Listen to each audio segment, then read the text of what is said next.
好，弟兄姊妹早晨，我哋再一次嘅能夠喺網上大家嘅彼此嘅見面，彼此嘅問候，我哋一齊先低頭做一個祈禱。我哋天上嘅阿爸父，我哋嚟到你面前，我哋獻上我哋嘅感恩。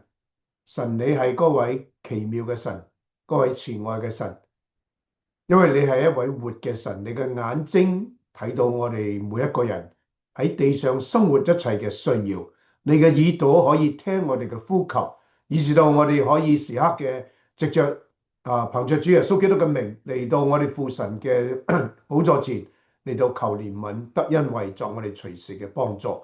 主，我哋感謝你，你係一位咁樣樣又真又活奇妙嘅神，讓我哋嘅心能夠真係感受到神你自己嘅嗰個嘅奇妙，嗰個嘅同在。主，我哋願意嚟到你嘅面前嘅時候，我哋歌頌讚美你，因為你自己係創造我哋，又賜俾我哋有生命，俾我哋今日能夠再一次嘅喺呢個活喺呢個世上，我哋大家喺不同嘅地方可以再一次藉着嘅呢啲嘅科技，能夠可以一齊嘅喺電腦上邊，喺呢個手機上邊嚟到彼此嘅見面。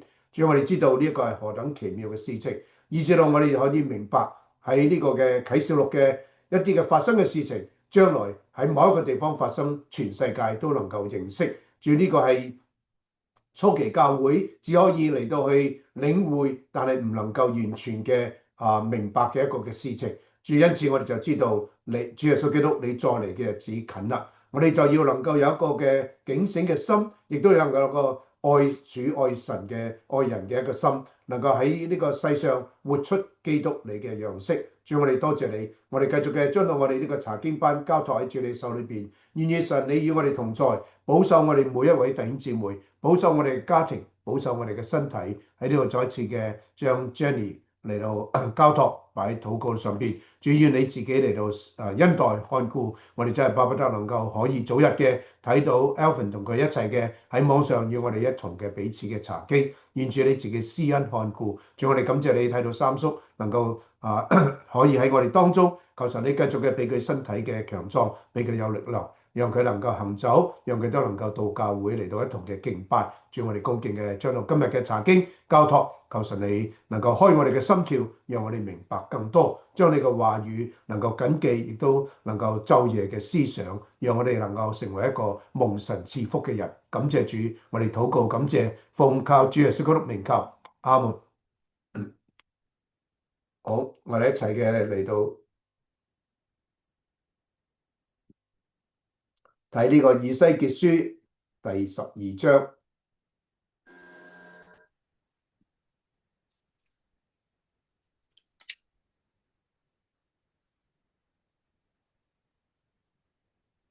以西結書第12章，我哋今日嚟到睇呢個嘅神對以色列民嘅一個嘅説話要點樣嘅嚟到責備佢哋，因為佢哋係悖逆之家。好，我哋請弟兄姊妹能夠輪流嘅一篇一篇讀晒嚟到讀呢個經文。請。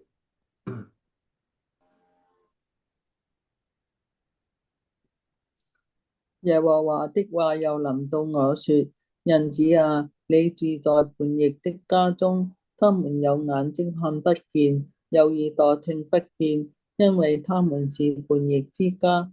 所以人子啊，你要預備擄去使用的物件，在白日當他們眼前從你所住的地方移到別處去。他們雖是叛逆之家，或者可以揣摩思想。你要在白日當他們眼前帶出你的物件去，好像預備擄去使用的物件。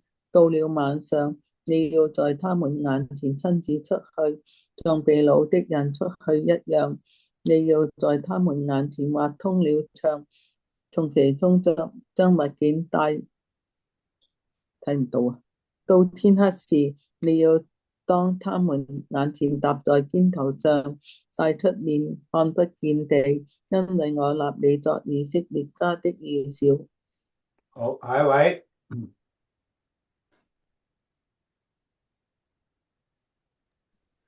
就像照着所吩咐的去行，白日帶出我的物件，好像預備擄去使用的物件。到了晚上，我用手劃通了牆。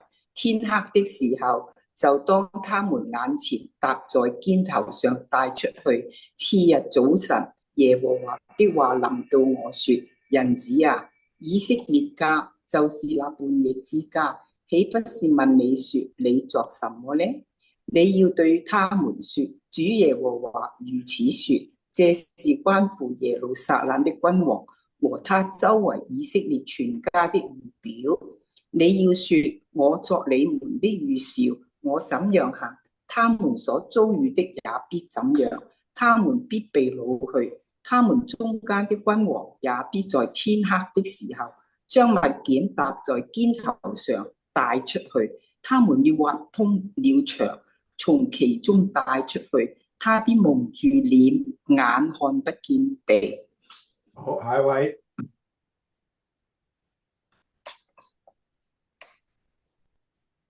我必將我的網撒在他身上，他必在我的網羅中纏住。我必帶他到加勒底人之地的巴比倫，他雖死在那裏，卻看不見那地。周圍一切幫助他的和他所有的軍隊，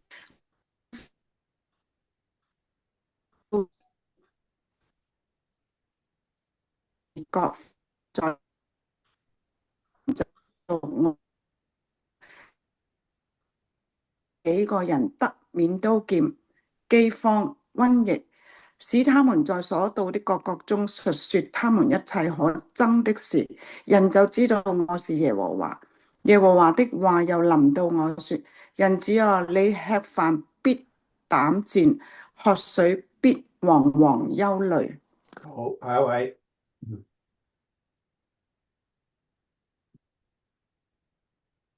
你要將對這地的百姓說：主耶和華論耶和華耶路撒冷和以色列地的居民如此說：他們吃飯必憂慮，喝水必驚惶，因其中居住的眾人所行強暴的事，這地必然荒棄，一無所存。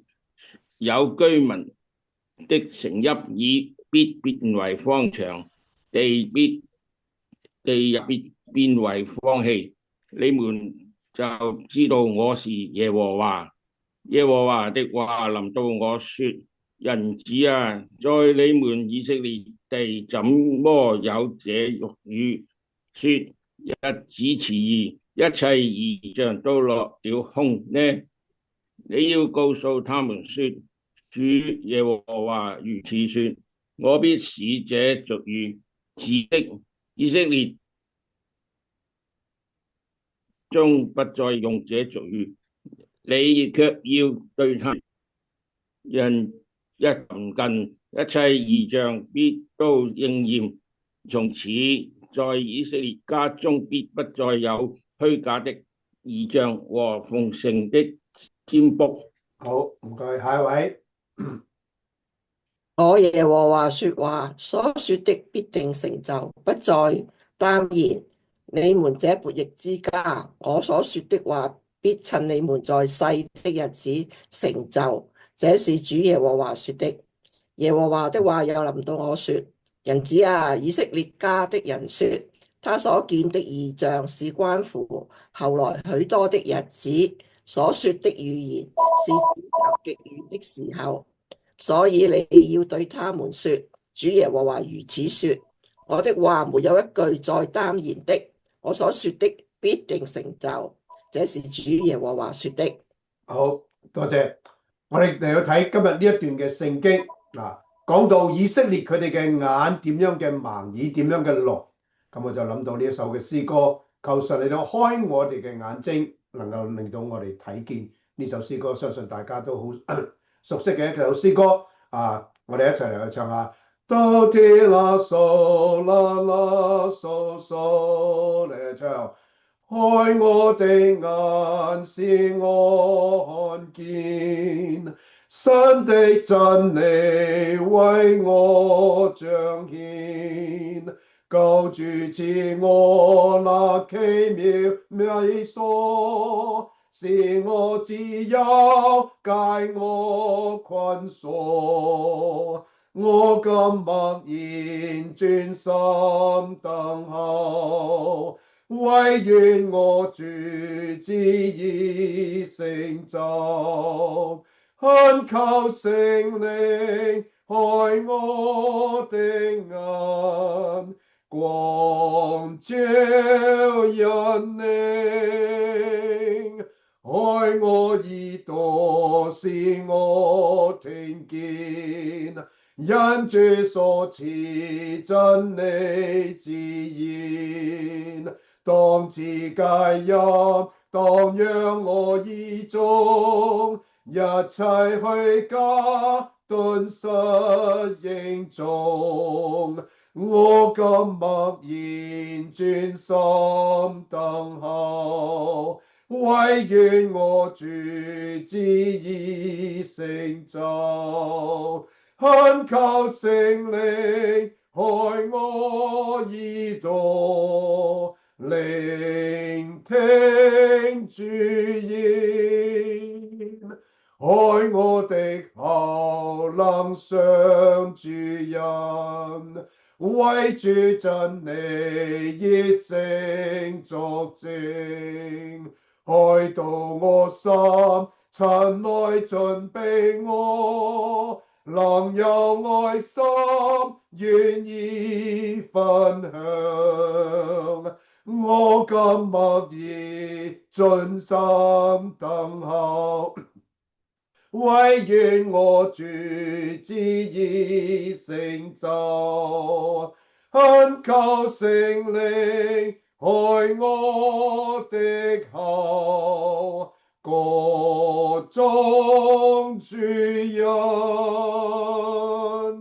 開我心田，使我明白，將神話語藏在心裡，晝夜思想主寶貴真理，開花結果，果子累累。我今默然專心等候，惟願我主旨意成就。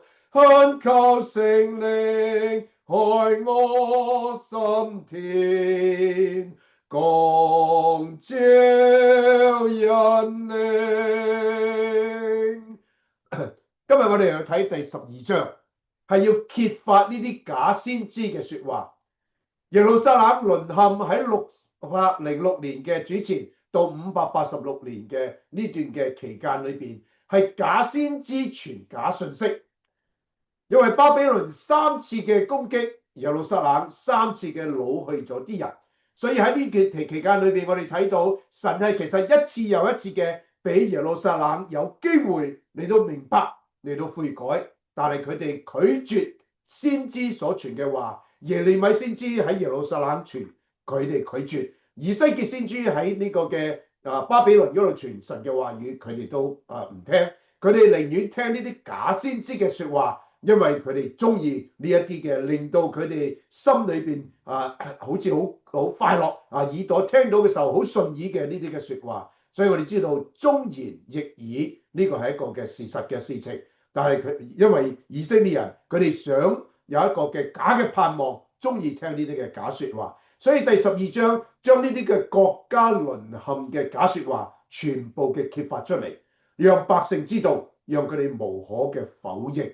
所以我哋睇到頭先所讀嘅，我哋可能即係對歷史同埋對一啲嘅事情，特別佢哋有一啲嘅以色列人嘅俗語，我哋都唔係好容易嘅明白。我哋一齊嘅嚟到去睇喺呢個第12章裏邊，神點樣嘅逐一嘅揭發呢啲假先知嘅陰謀，呢啲嘅說話。首先嘅就係再講到百姓嘅問題。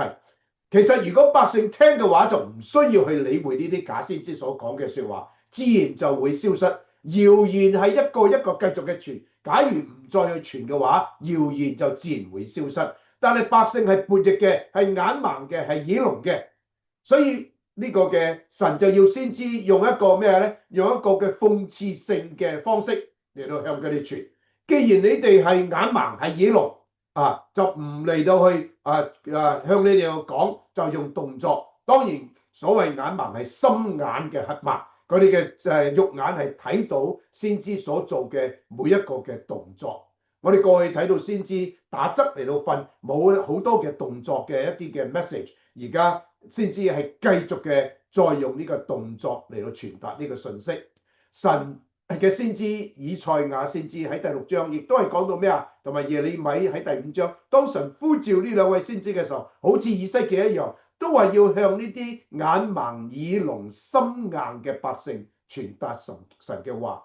今日我哋傳福音已經係好似同樣嘅向一啲咩啊？又係眼盲耳聾心硬，所以我哋傳福音佢哋唔聽，但係我哋要繼續嘅傳，因為神選召呢啲嘅舊約嘅先知，都係向住呢啲咁嘅百姓嚟到傳，但係要繼續嘅用諸般嘅智慧。保羅話我哋傳福音得時不得時，都要用諸般嘅智慧嚟到向人嚟到傳。所以主耶穌喺世上嘅時候一樣，耶穌基督係神嘅兒子，佢嚟到呢個世上向世人嚟到傳講，一樣撞着一啲咁樣嘅屬靈眼盲耳聾嘅猶太人咩啊？保羅傳福音嘅時候，亦都有同樣咁嘅狀態所以無論係點樣，我哋唔係我哋有咩特別傳福音就特別多人聽，一樣會碰到咁嘅事情。冇錯，神使用咗一啲特別嘅佈道家，佢哋傳福音嘅時候好多人，神都使用咗彼得但係咩啊？同樣嘅彼得去傳福音，都唔係每一個都信。所以喺使徒行傳我哋睇到神使用彼得5000、3000，但係當神使用保羅嘅時候，無論去到邊一度，去到哥林多，去到呢個嘅雅典，去到咩啊，都係俾人哋取笑。然後咩啊？只有一啲嘅人相信。腓立比嘅地方只係有3個人，2個女人多加同埋呢個嘅一個嘅使女被鬼附嘅，同埋一個嘅監獄嘅獄卒所以俾我哋睇到呢一個咁樣一個嘅情形嘅時候，我哋就可以知道我哋傳福音一定有抗拒，但係我哋傳福音亦都有人相信。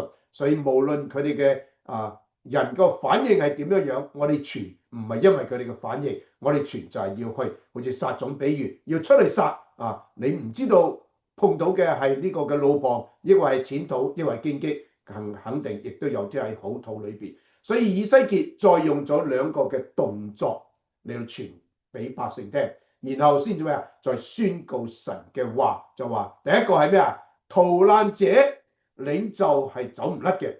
因為佢嘅動作，百姓要問究竟呢啲動作係咩意思啊？呢啲咁嘅圖畫係咩意思啊？所以神就叫以西結，你用咗動作之後再去解釋。感謝神，由呢啲嘅解釋，以至到我哋就可以明白。所以第一個係逃難嘅人，係領袖咩啊？佢哋要逃走呢啲嘅領袖，佢哋嚟到陷害咗啲百姓之後，然後當巴比倫嚟到攻打佢哋嘅時候，佢哋第一個先逃走呢個就俾我哋睇到好多時候喺打仗裏邊嘅時候啲領導嘅知道打唔贏啦，先走甩咗，咁樣讓到城裏邊嘅百姓嚟到受害。第二個咧就係咩啊？要提心吊膽嘅吃喝，好似生活喺恐懼當中，好似呢一餐就係最後一餐。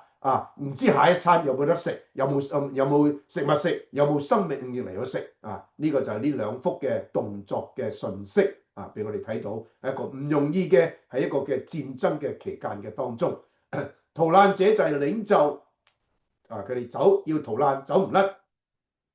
第2節嗰度話，耶和華嘅話又臨到我，人子啊，你住在叛逆嘅家中，佢哋有眼睛睇唔見，有耳朵聽唔見，因為佢哋係叛逆之家。所以神嘅話時刻嘅喺呢個嘅以西結書裏邊50多次我每一次我哋都睇到，每一章都有話神嘅話臨到我，然後喺呢個第12章咧又有5次之多嚟到講到神嘅說話。呢一個係呢一章嘅第1次，第1章第1節梗係第1次啦所以咩呢個時候先知仍然係一個啞巴。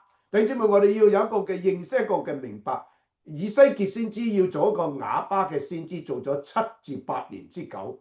除非神要喺特別嘅時候吩咐佢你要講嘢，佢就講嘢。而且佢係咩啊？佢係喺呢個被擄到巴比倫叛逆嘅民中講耶路撒冷同埋聖殿將要完全淪陷毀滅嘅意願。你諗下喺巴比倫呢啲嘅猶太人點樣會想聽佢講咧你要嚟，我哋已經被擄到呢度啦，咁慘啦！你仲喺我哋呢當中，好似落井下落井下石咁樣樣嚟到再講俾我哋聽，我哋嘅國家，我哋嘅耶路撒冷城，我哋嘅聖殿要被毀滅，所以冇人想聽咁樣嘅説話嘅。所以點解喺咁嘅情形之下，佢哋要聽假先知嘅説話？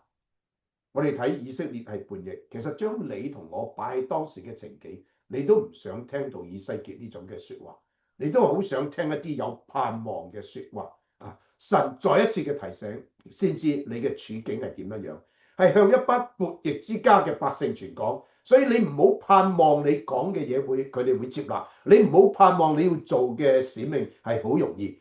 佢哋咩啊？已經咩啊？由以西結書第一章咩？傳講咗一年之多嘅説話啦，神嘅説話啦，百姓一啲都唔聽，完全嘅唔將佢嘅説話當係一回事。但係假先知咧就繼續活躍嘅傳假信息。哇！你呢個咁嘅當佢係一個傻佬咁講呢啲咁嘅説話，冇人想聽嘅。我哋講呢啲其他，全部啲人都想聽，個個都嚟聽我哋講嘅，話耶路撒冷有盼望，耶路撒冷有盼望。百姓就存着對國家有呢個嘅盼望，但係呢個係假嘅盼望。佢哋喺到一個錯誤嘅觀念，就係神絕對唔會丟棄佢所揀選嘅百姓，佢嘅聖城耶路撒冷，佢嘅殿。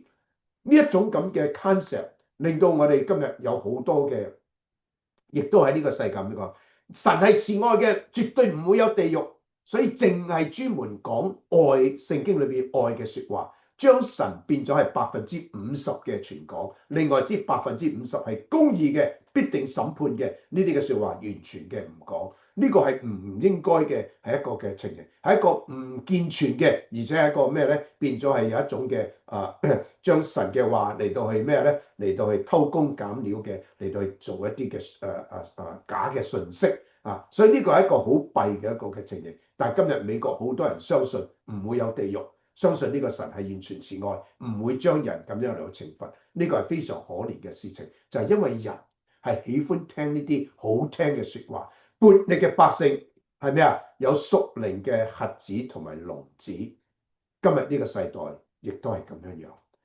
詩篇115篇同埋135篇兩篇都有形容到敬拜嗰啲偶像嘅叛逆之家，嗰個偶像係點樣樣咧？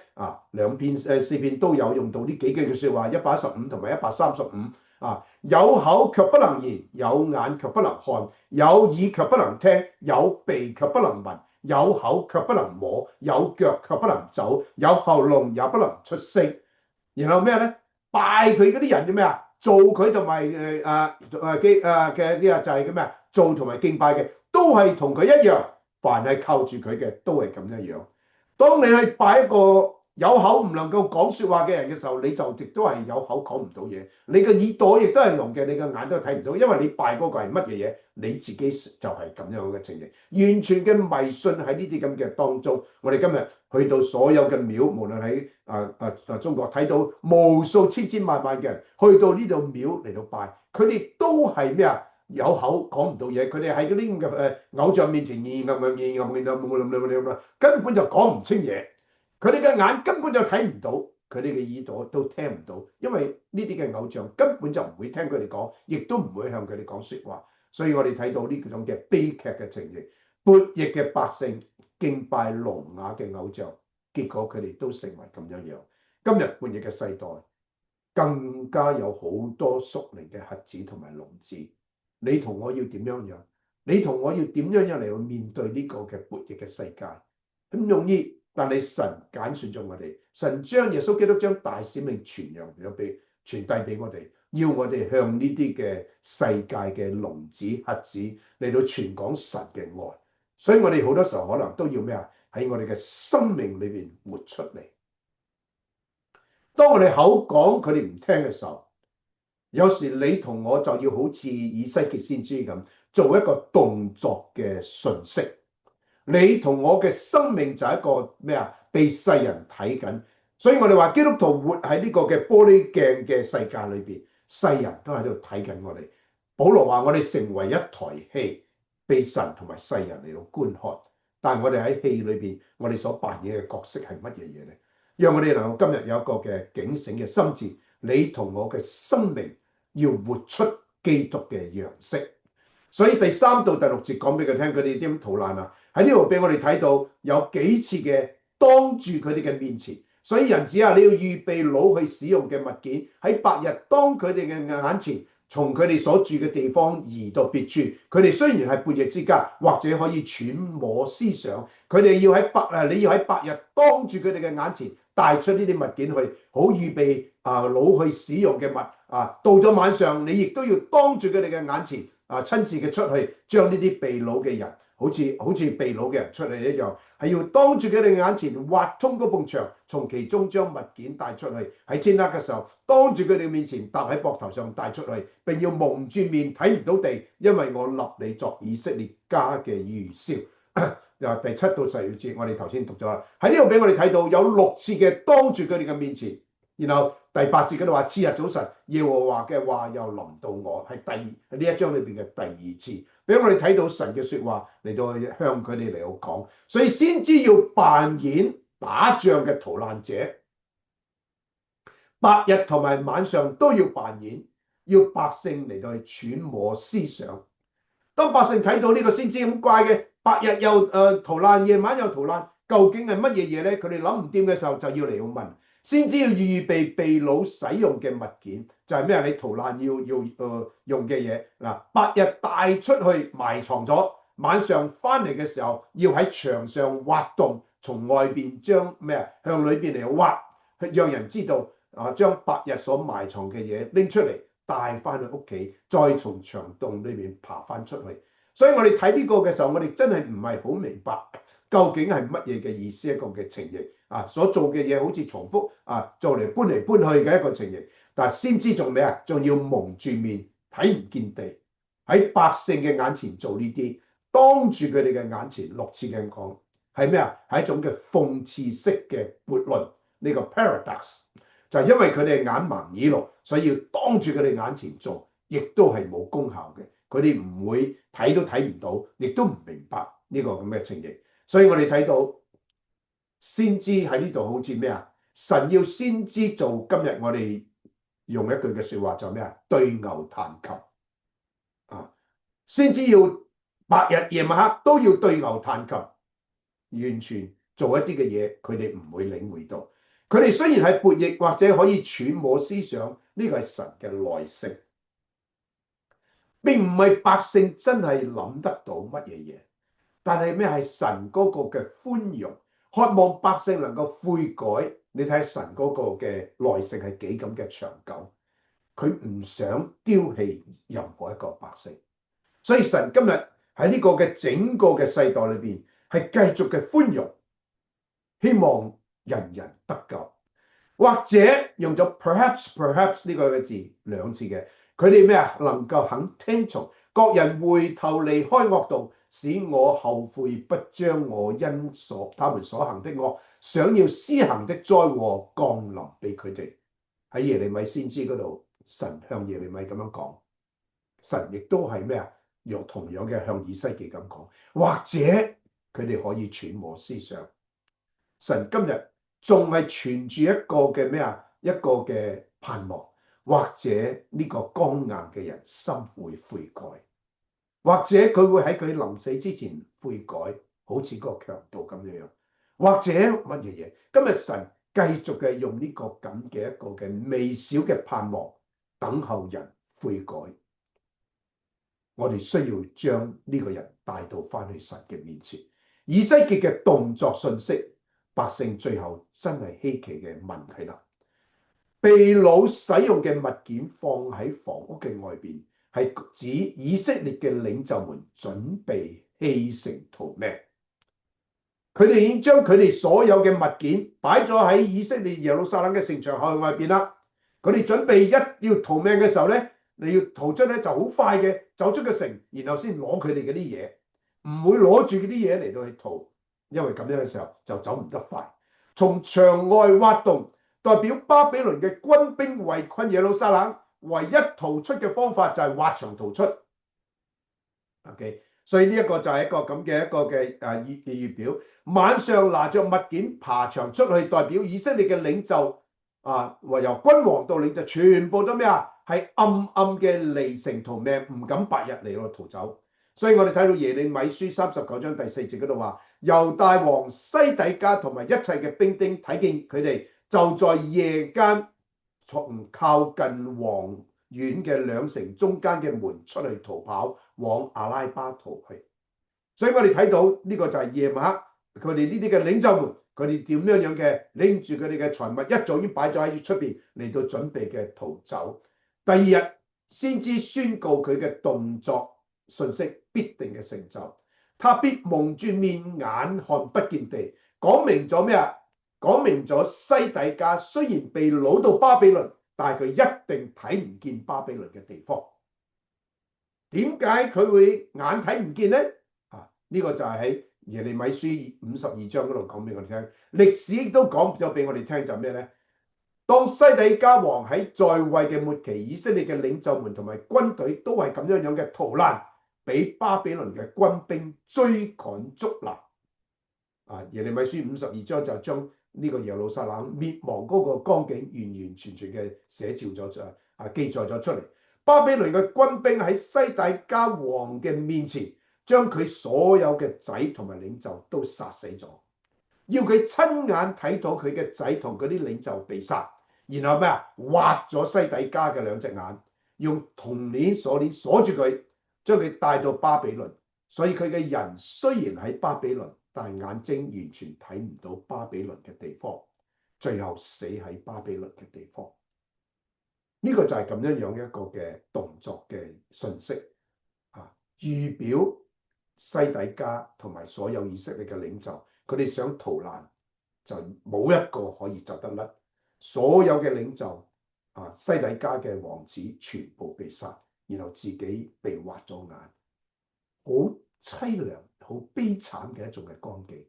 假如俾我哋睇到、聽到呢個咩情形嘅時候，我哋都會好心裏邊好弊嘅。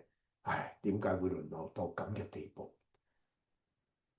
？13到15節，我必將我嘅網撒喺佢嘅身上，佢就在我嘅網羅中纏住。我帶到佢加勒底人之地巴比倫，佢雖死嗰度卻睇唔到。俾我哋睇到呢個咁嘅一個情形係咩呢？並唔係巴比倫嘅軍隊捉住咗西底家同埋佢嘅領袖，乃係神設嘅網羅。當然巴比倫係神所使用嘅工具，但係我哋睇到嘅並唔係巴比倫嘅軍隊喺嗰個時候真係不可一世嘅咩？係神要使用巴比倫嘅軍隊，所以讓呢個巴比倫尼布甲尼撒王嘅軍隊所戰爭嘅地方無所不勝。神要巴比倫嚟，我將整個嘅當時嘅地方全部嘅都要咩啊？都要統治，連埃及咁大嘅咁強嘅國家都要被巴比倫嚟到打敗。係神嘅網絡，神嘅使用，要以色列人全部嘅咩明白到冇一個國家可以站立得住，因為佢哋想靠人，因為佢哋想靠埃及。所以我哋點解可以明白到當以色列人佢哋淪陷嘅時候，被擄到巴比倫嘅時候，然後當佢哋翻嚟重建嘅時候，當尼希米帶住佢哋重建呢個聖殿，到咗呢個嘅住棚節嘅時候，唱嗰首詩歌就係詩篇118篇，就係聖經嘅中心。詩篇118篇第9節嗰度話：唔好依靠世人，唔好依靠王子，要咩啊？要依賴神。你哋要單單嘅依賴神，唔好依靠人，唔好依靠王子，就係因為佢哋喺呢個嘅國家滅亡嘅時候所學到嘅功課。所以點解神要巴比倫滅絕晒所有其他嘅地方？就係因為冇一個地方，冇一個國家以色列人可以投靠，唯有投靠耶和華。所以我哋睇到呢一個咁嘅情形。所以巴比倫嘅得勝係唔係佢哋嘅軍力嘅強大，係神使用佢哋管教猶太人嘅工具。所以耶利米曾經勸告西底家王：你要投降巴比倫嘅話，你就可以得到免去呢個嘅災難。無奈西底家唔聽，唔信先知嘅說話，所以喺38章耶利米書38章已經講咗俾佢聽，但係佢哋唔聽。所以喺耶利米書52章就睇到呢個嘅巴比倫點樣嘅完全嘅毀滅咗呢個耶路撒冷，毀滅咗呢個聖殿。倘若西底家能夠聽從嘅話，可可能聖城、聖殿同埋百姓嘅性命都得以保存。耶路撒冷唔會完全嘅被毀滅啊！所以我哋去咗呢個嘅上一次我去歐洲嚟到睇嘅時候，就睇到呢個嘅捷克成個國家能夠保存到佢哋國家佢嘅嗰個嘅中世紀嗰種嘅風味嗰種嘅國家嘅權利，但係其他有啲嘅歐洲嘅國家係非常之冇保存到嘅，係新建嘅係咩原因咧？我就諗到，當德國一去攻打捷克嘅時候，捷克即刻投降，佢知道打唔到，佢就投降，所以捷克嘅國家嘅地方係保存咗中世紀嗰時候嗰啲嘅唔係中世紀啊，後期即係呢個嘅呢個第一、第二次世界戰爭嘅時候嗰種嘅完全嘅風格。所以如果西底家投降嘅話，耶路撒冷同埋聖殿唔一定會被毀滅，但係佢唔聽，所以就完全嘅毀滅，所以就有呢個嘅回歸、重建聖城、重建聖殿嘅呢個嘅工作喺嗰度，俾我哋睇到，不單止領袖被殺，皇帝被戲弄挖眼，百姓喺城裏邊被殺，逃難走出嚟嘅四散嘅，都俾軍隊捉拿，攞到巴比倫去所以俾我哋睇到成個國家嗰個滅亡，完全嘅冇得剩嘅一齊期，呢個係神嘅工作。神話必將分散佢哋喺列國列國當中。第15節嗰度講俾我聽。所以神老早嘅咩啊？喺呢個嘅申命記，摩西已經呼天喚地嘅講俾佢哋聽，你哋唔聽從神嘅話嘅話，你哋必定會被分散到全世界。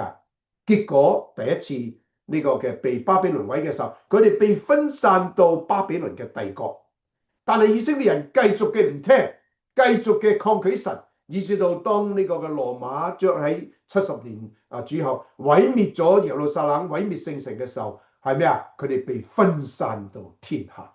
今日耶路撒冷猶太人全部嘅分散天下，都係神嘅一個嘅工作。然後神將來有一日要將佢哋招聚，所以耶路撒冷嘅百姓被擄到巴比倫，向先前被擄嘅百姓講及到國家點樣淪陷，證實咗神嘅懲罰嘅罪惡所以喺巴比倫嘅百姓，佢哋聽到第三批再被擄嘅人咁嘅時候，佢哋先相信以西結先知所講嘅說話係真嘅。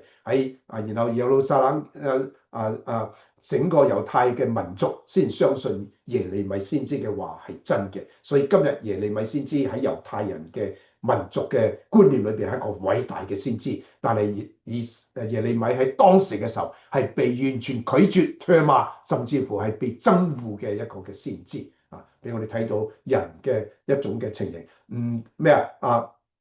唔到最後關頭，死到臨頭先至嚟到相信，呢個係一個好悲哀嘅事情。但係我哋問你係點解呢個嘅西底家王係以色列最後一個王，而且一個唔係咁好嘅王，佢嘅結局咁複雜嘅，要以西結先知用動作又要解釋嚟向呢啲嘅被擄百姓嚟到解釋，點解要咁樣嚟到花呢啲嘅心思咧？神喺呢度講話，佢哋就知道我係耶和華。哇！你睇下，神要咁大嘅動作嚟到咩啊？將呢啲剛硬嘅心、盲眼嘅悖逆耳朵嘅人嚟到先明白一樣嘢，就係咩啊？佢哋就知道我係耶和華。其實呢句說話唔係好簡單咩？亞伯拉罕唔係知道神咩？以色列嘅百姓係神嘅選民，佢哋唔係應該可以直接嘅知道咩？同樣呢個世界唔係應該可以知道咩？起初神創造天地，我哋全部都係神所創造嘅，唔係應該要知道咩？就係唔知道。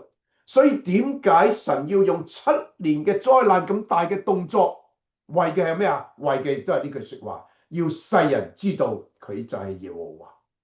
所以喺聖經裏邊，我哋睇到嘅好多時候嘅喺詩篇裏邊咩啊？神話你哋要休息，要知道我係神，係做咩啊？要萬國要列邦都嚟到尊崇佢。神最終嘅目的係要所有嘅人都會知道，但係所有人唔知道嘅時候咩啊？信嘅人肯然知道啦，唔信嘅咩啊？神就要用懲罰，用呢個嘅警戒，讓佢哋最後都知道神就係耶和華。耶和華就係神。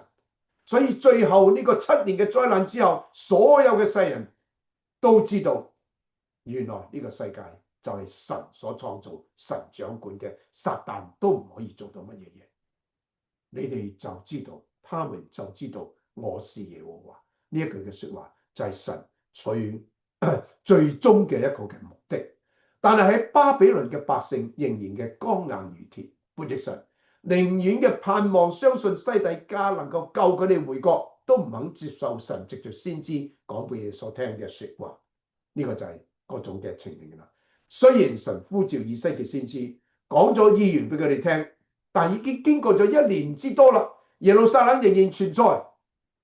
起初佢哋都唔信啦，而家睇下，哎呀，你講乜嘢嘢啊？耶路撒冷仲喺嗰度，西底家仲喺度做王，仲喺度掌管，佢哋又相信我哋呢個王西底家將來必定會打敗巴比倫，嚟到呢度救我哋翻去，所以佢哋相信呢啲假先知嘅說話，心裏邊存住一個假嘅盼望。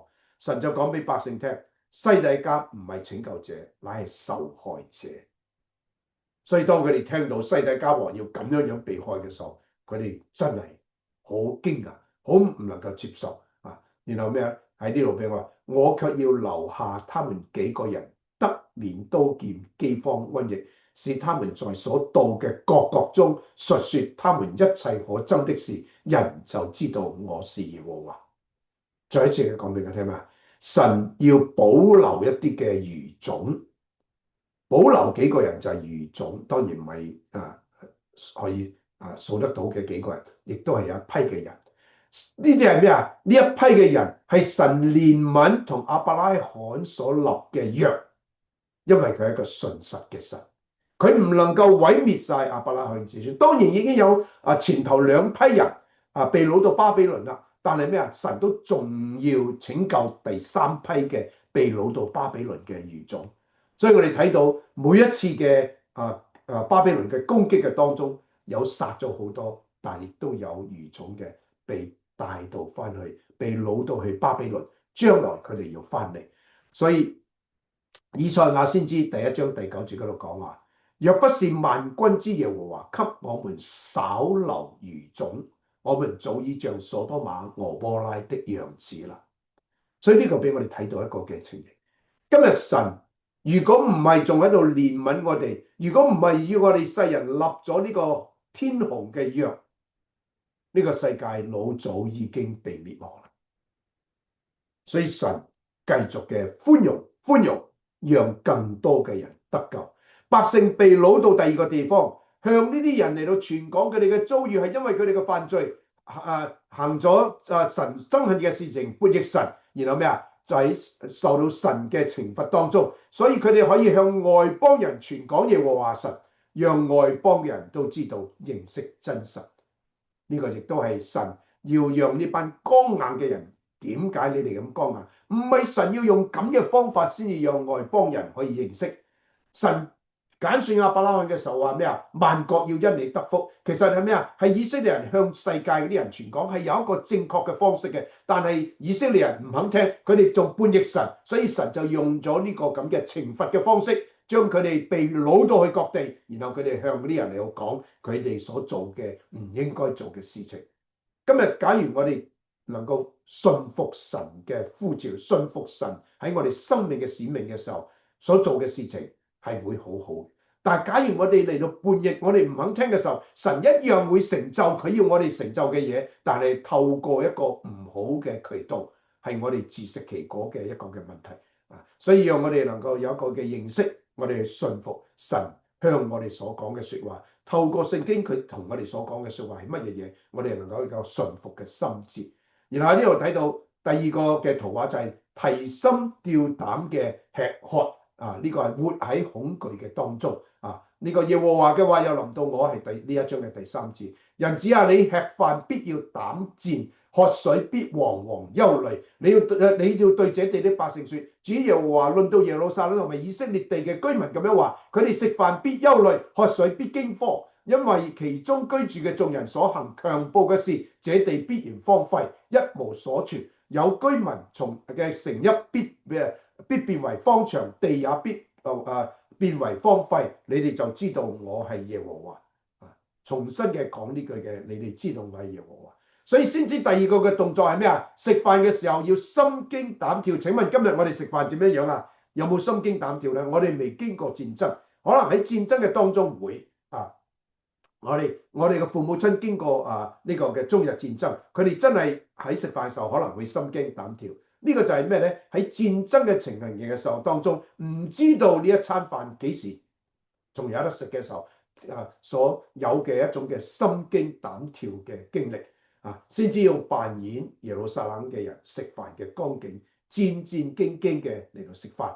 第4章16到17節，亦都係描述到呢個嘅城市裏面嘅百姓點樣嘅憂慮、驚惶、恐懼，因為城市隨時被攻破嘅恐懼嘅心充滿咗佢哋呢種嘅情形因為其中嘅居民居住嘅眾民所行強暴嘅事，這地必然荒廢，一無所存，係百姓嘅罪惡。佢哋行強暴，呢啲嘅領袖們點樣樣嘅弱肉強食嘅嚟到欺壓嗰啲貧窮嘅人點樣樣當呢啲嘅被擄咗第一次、第二次被擄走嘅人，然後城裏邊嗰啲百姓點樣樣嘅咩霸佔佢哋嘅土地將佢哋擁為己有，呢啲嘅強暴嘅事，神要懲罰，你哋就知道我係耶和華。神施行呢啲嘅懲罰嘅目的，整個事情就算7年嘅災難。個目的，神要懲罰嘅目的就要世人知道佢係耶和華。然後第4次神嘅說話臨到就係咩咧？主耶和華如此說俾我哋睇到呢啲咩日子唔會遲延，呢個係佢哋嘅一個嘅俗語。我哋睇21到28節，講到神審判降臨耶路撒冷同埋猶大地已經接近咗，但係百姓用咗一句嘅成語嚟到話：哎呀，呢個係假嘅，係假先知編造一句成語嚟到諷刺以西結先知，你所講嘅話已經呢啲個淪陷來臨啦，係假嘅日子遲延，一切嘅異象都落空。呢句説話意思係咁咩咧？佢話以西結講俾我哋聽呢啲嘅異象，但係而家咩啊？你睇下乜嘢事情都冇發生，日子長遠，佢嘅意願唔會實現嘅。所以呢個日子遲延嘅意思係話日子仲好耐滅亡嘅日子仲未嚟到，仲咩啊？佢講嘅一切嘅呢個一切嘅異象係講先知以西結講嘅異象都會係落空，都係 vanity， 唔會實現嘅。所以呢個假先知就藉住呢個嘅假嘅現象，因為神容許唔係先知今日講咗，聽日耶路撒冷就毀咗。猶太人對以賽亞亦都係講過咁嘅説話。今日世人亦都係咁樣講耶穌基督嘅再嚟，邊度會嚟㗎？你睇下2000幾年啦，仲未嚟呢啲咁嘅説話，俾我哋睇到聖經裏邊舊約所發生嘅事情，繼續嘅都係發生。所以舊約唔係單單係歷史，係今日神喺舊約裏邊所講嘅説話所形容嘅一種嘅光景，今日仍然有咁嘅光景。所以日光之下冇新事，每一個時代都係活喺舊嘅時代，歷史係重演嘅，一次一次嘅重演。神一次一次嘅懲罰係強一啲、大一啲，所以7年嘅災難係前所未有嘅。神耶穌基督已經講過馬太福音，係之前冇嘅，從來都冇發生嘅7年嘅災難。所以今日我哋未曾活喺災難當中，因為今日我哋喺活嘅日子所發生嘅事情，都係歷史上發生過嘅。無論係地震，無論係天災，無論係咩嘢，都係歷史發生過嘅。但係7年嘅災難嘅事情係從嚟未有嘅。7號7碗所發生嘅事係從來都冇嘅，所以絕對唔可能話我哋已經活喺災難嘅日子嘅當中但係神要俾先知以西結對呢句嘅新嘅成語向百姓嚟述說，話日子臨近，唔係日子前延，一切嘅異象必都應驗。神話你要將呢句嘅說話嚟到完全嘅指示，要講呢句嘅說話，日子臨近，一切嘅異象必都應驗。因為以西結預言係咩啊？係喺592年之前，但係聖城喺586年，其中有咩啊？有7年嘅期間。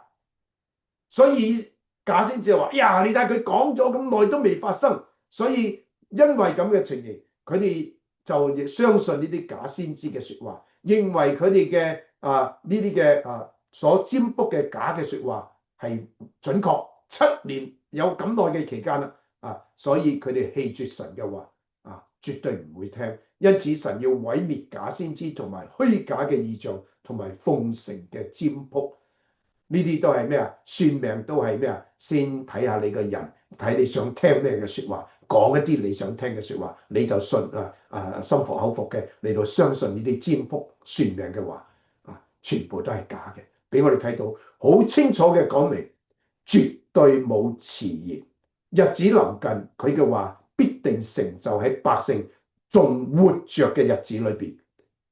所以所有唔相信嘅百姓，7年之後，佢哋完全嘅睇到聽到，因為被擄嘅人嚟到報信，因為耶路撒冷真係淪陷咗，所以喺佢哋嘅日子睇見。所以今日俾我哋睇到嘅就咩啊？神對耶利米先知都曾經咁講，因為我留意保守我嘅話，使得成全。你睇下神嘅説話，神對佢嘅説話都用咗咩啊？留意保守。我哋今日要相信神嘅説話，要有一個嘅真係一個嘅心智嚟到去明白接受。神亦都對以賽亞先知咁講：我口所說的話，絕不徒然返回，卻要成就。神講嘅必定成就，說有就有，命立就立。神嘅話到咗時候必然成就，不論呢個世界嘅環境係點樣樣，唔係世界，唔係朝代，唔係政治，唔係任何嘅嘢可以嚟到改變神嘅說話。到了時候就必成就，呢個係一個必然嘅一個嘅事情。神嘅說話第5次臨到呢個嘅先知喺呢度俾我哋睇到26到28節，耶和華嘅話又臨到我嘅話，人子啊，以色列家說，他所見的異象是關乎後來許多的日子，所說的預言是指着極遠嘅時候，所以你要對他們說，主耶和華如此說，我的話沒有一句在耽延的，我所說的必定成就，這是主耶和華說的。然後喺呢度俾我哋睇到咩啊？被擄嘅百姓中有啲人唔完全相信以西結嘅話，有啲人雖然相信咗啦，但係話哎呀，唔係喺我呢個時候發生嘅，喺將來，因為講話耶路撒冷將來必定滅亡，所以佢哋就咩啊？哎呀，唔喺我哋呢個時候發生，喺將來發生，所以唔需要擔心。呢種咁嘅咩啊？好奇怪嘅就係以色列人一種嘅心態，呢種嘅心態喺邊度嚟咧？呢種咁嘅自私嘅説話，就算將來要發生，自己嘅子孫都要咁樣被殺，點樣可以安心不憂咧？所以呢個好奇怪嘅一個事情，猶太人就係咁樣樣，因為呢個咩啊？希西家王都係咁樣樣嘛，大家記唔記得啊？以賽亞書39章，當希西家王佢咩啊？佢求神俾佢多15年嘅命，其實希西家王唔求神多呢15年嘅命仲好，佢多咗呢15年嘅命之後啫嘛，佢就慢慢嘅將神忘記咗啦，然後就咩啊？就打開咗以色列嘅呢個聖殿，呢個皇宮所保存嘅咩？將呢個嘅巴比倫派嚟嗰陣時候，巴比倫仲未好強盛嘅，派咗嚟一個嘅大使嚟到同希西家王嚟到去有一個嘅交流。希西家王就係好開心嘅，將整個國家嘅寶庫財產同埋耶路撒冷聖殿嘅一切嘅榮華都彰顯咗俾呢個嘅巴比倫嘅大使嚟去睇。先知以賽亞就責備佢話：你點解要咁樣做？就咩啊？就講俾你聽，因為你咁樣做，你嘅國家一切嘅財物，耶路撒冷聖殿裏邊一切嘅嘢都被擄到巴比倫。但係以西結責備佢話：唔係喺你呢個，因為希西家即刻就悔改，即刻就後悔，就求佢話，然後先知以賽亞話唔會喺你呢個時代發生，會喺你將來嘅時代發生。希西家王點講啊？就好奇怪嘅。哦，唔喺我呢個時代發生啊，喺我啲子孫，哎呀唔使理嘅，咁就冇問題啦。咁嘅説話都可以講嘅，所以猶太人咪學咗咯。哦，唔會喺我呢個時候發生啊，喺將來啊，唔使理佢，冇問題，我唔需要擔心。呢一種真係好奇怪嘅一種嘅民族嘅一個嘅睇法啊。因此神鄭重嘅講話，我嘅話一句都唔耽延，必定成就。你話將來唔係將來得好遠。嗱，希西家就仲傳咗好多代幾代嘅皇帝，但係而家呢個百姓咩係7年，佢哋必定會睇到7年之後586年巴比倫嘅軍兵攻陷咗耶路撒冷，一切都好似先知所講嘅。所以我哋睇到耶穌嘅再嚟，世人同樣以為係耽延，係好長嘅日子，唔需要警醒預備。彼得講俾我哋聽嘛，主所應許的尚未成就，有人以為他是耽延，其實不是耽延，乃是寬容你們，不願有一人沉淪，乃願人人都悔改。但主的日子要像賊一樣來到。OK， 所以俾我哋睇到嘅一個嘅形式啊，當時嗰啲人所講嘅以色列嗰種嘅奇怪嘅民族嘅觀念，其實今日都喺我哋世人嘅心中啊，甚至乎有一啲信主嘅人，所以彼得係向信徒講，有人以為耽延，唔係耽延。